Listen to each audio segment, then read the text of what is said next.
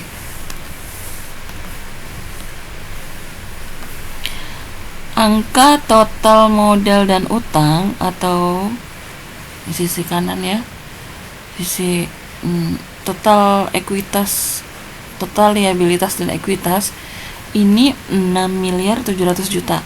Sementara total aset itu adalah 7.200.000.000. Nah, hal ini menandakan perusahaan butuh pembiayaan ya, tambahan dana. Kita masuk ke rumus yang kesini ya. Proyeksi tambahan dana berdasarkan kasus contoh soal ini, kita hitung dengan cara mengurangi total aset atau total aktiva dikurangi dengan total modal yang telah ditambahkan dengan total hutang. Total aset atau aktiva di sini 7,2 miliar ya. Saya masukkan di sini angkanya.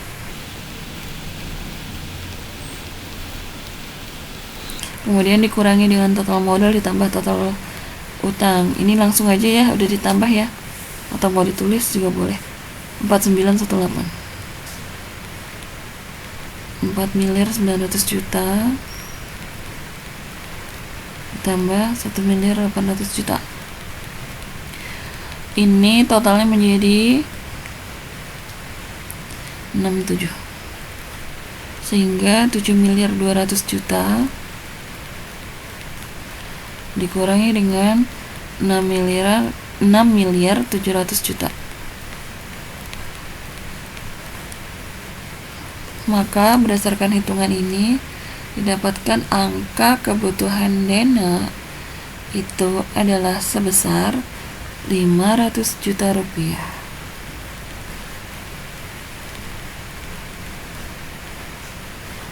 Ya, ini jawaban finalnya ya.